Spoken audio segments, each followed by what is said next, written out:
Assalamualaikum warahmatullahi wabarakatuh. Pada kesempatan kali ini kita akan membahas tentang manajemen strategik public relation yang disusun oleh kelompok 4 yang beranggotakan Ista Aprilia Ulansari, Farida Tunida, dan Rizka Dwi Prastewati. Yang pertama kita akan membahas tentang pengertian manajemen public relation. Manajemen adalah suatu proses perencanaan yang matang dan cara melaksanakannya agar mencapai efektivitas kesuksesan sesuai rencana tersebut. Dapat dilakukan melalui koordinasi terbaik dari berbagai kegiatan atau kerjasama dari berbagai pihak yang berkepentingan.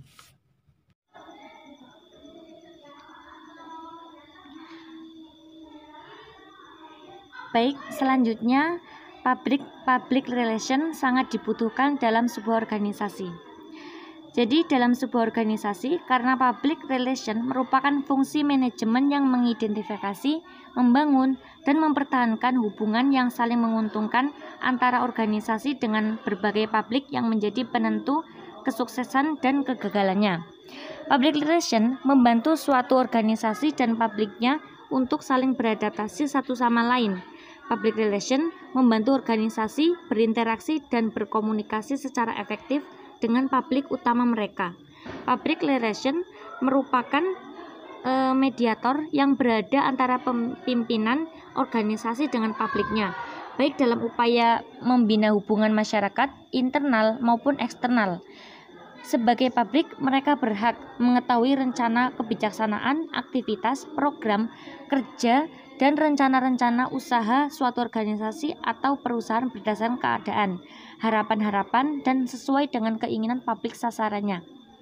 Kemudian, praktisi public relation sangat dibutuhkan di dalam sebuah organisasi karena fondasi yang dibangun oleh public relation akan memunculkan sikap saling pengertian yang baik antara publik dan perusahaan, sehingga hal inilah yang akan menjadi dasar pencitraan yang baik, terutama pada saat perusahaan mengalami krisis manajemen. Fondasi yang baik akan mengurangi prasangka masyarakat maupun konsumen.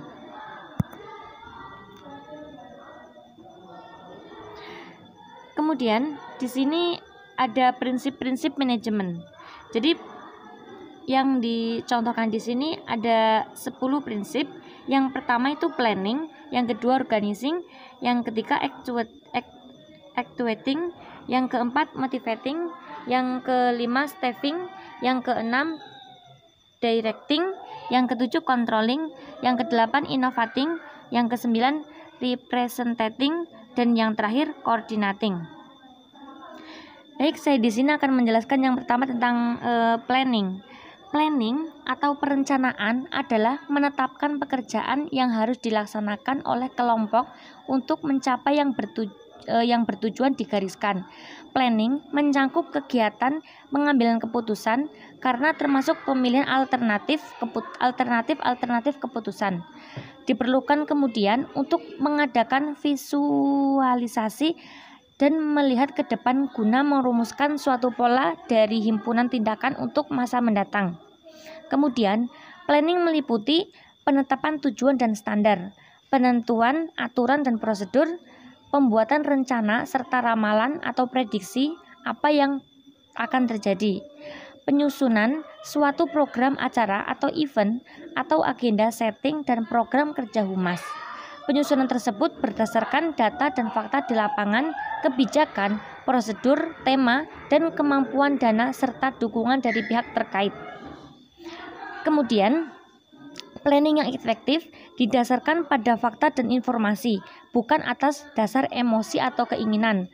Fakta-fakta yang relevan dengan situasi yang sedang dihadapi berhubungan erat dengan pengalaman dan pengetahuan seseorang. Kemudian yang kedua, organizing. Organizing di dalam kejadian pengorganisasian melahirkan peranan kerja dalam struktur formal dan dirancang untuk memungkinkan manusia bekerja sama secara efektif guna mencapai tujuan bersama. Pengorganisasian merupakan kegiatan dasar dari manajemen dilaksanakan untuk dan mengatur seluruh sumber-sumber yang dibutuhkan termasuk unsur manusia sehingga pekerjaan dapat diselesaikan dengan sukses. Pengorganisasian terjadi karena pekerjaan yang perlu dilaksanakan itu terlalu berat ditangani oleh satu orang saja. Dengan demikian, diperlukan tenaga-tenaga bantuan dan terbentuklah suatu kelompok kerja yang efektif.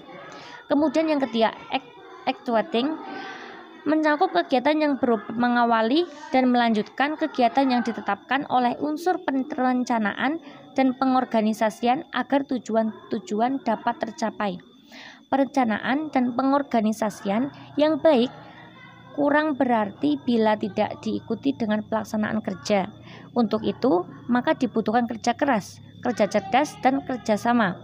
Semua sumber daya manusia yang ada harus dioptimalkan untuk mencapai visi, misi, dan program kerja organisasi.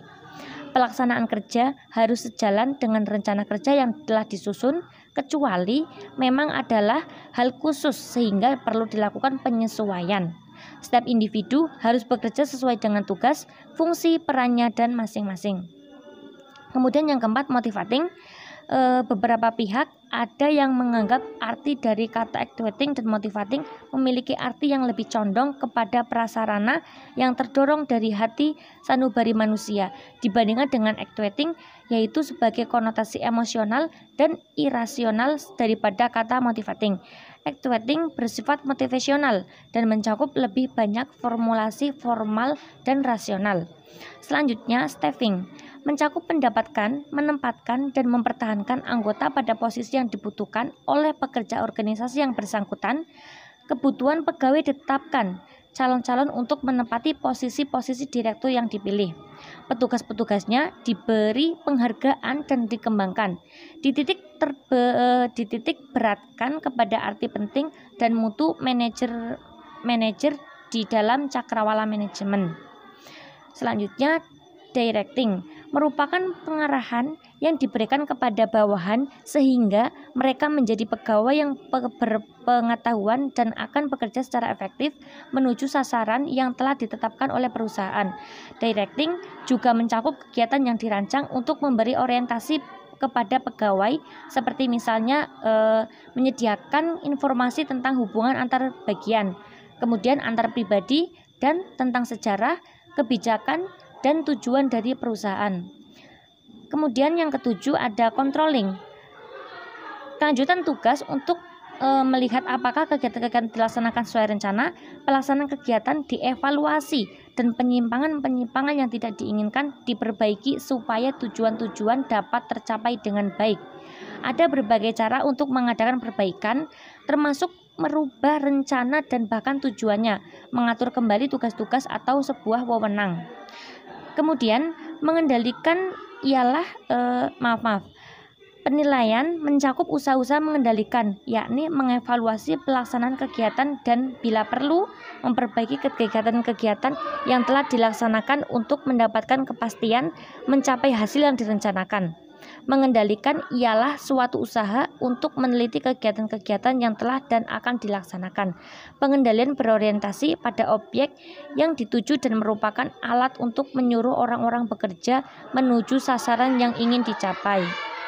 Fungsi terakhir manajemen ini mencakup persiapan suatu standar kualitas dan kuantitas hasil kerja, baik berbentuk produk maupun jasa yang diberikan perusahaan atau organisasi dalam upaya pencapaian tujuan.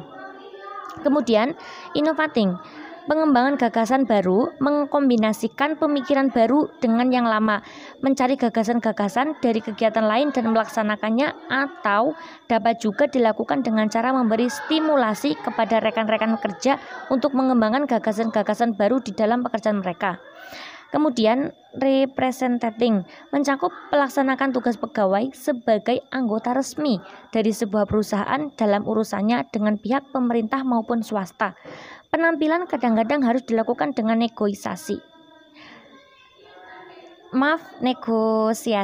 yang sangat berhati-hati juga dapat dilakukan dengan cara yang luwes dan menyenangkan.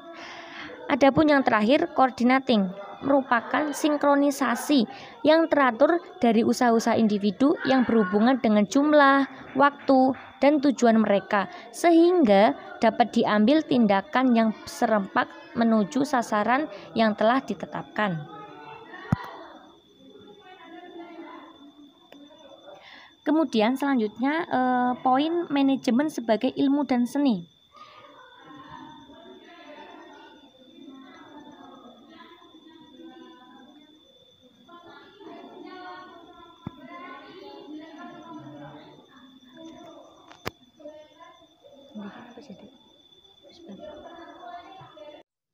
Poin selanjutnya yaitu manajemen sebagai ilmu dan seni. Manajemen sebagai ilmu pengetahuan harus memenuhi persyaratan. Yang pertama, merupakan kumpulan pengetahuan yang disusun secara sistematis atau urut, runtut berkaitan antara satu dengan lainnya. Pengetahuan yang disusun dan dikumpulkan berdasarkan penelitian dan metode ilmiah atau hasil pengalaman atau empiris. Yang kedua, menggunakan penalaran atau pemikiran logis. Yang ketiga, objektif, yaitu kebenaran dapat diterima oleh umum, tidak bersifat subjektif. Dan yang keempat, tidak rahasia, yaitu siapa saja boleh mempelajari dan mengembangkannya. Manajemen sebagai seni. Seni, yaitu perasaan yang berkaitan dengan keindahan.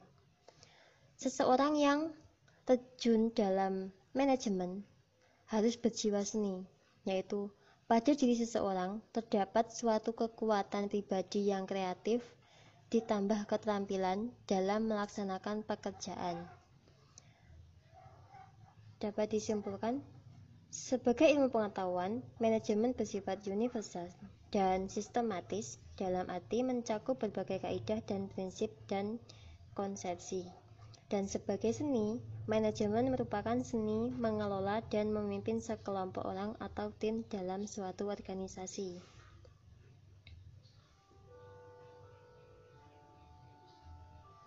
Seni manajemen menuntut suatu kreativitas yang didasarkan pada kondisi pemahaman ilmu manajemen. Dengan demikian, ilmu dan seni sangat berkaitan dan saling isi-mengisi. Jika satu mengalami peningkatan, maka yang satunya harus meningkat pula. Diperlukan suatu keseimbangan antara kedua aspek tersebut.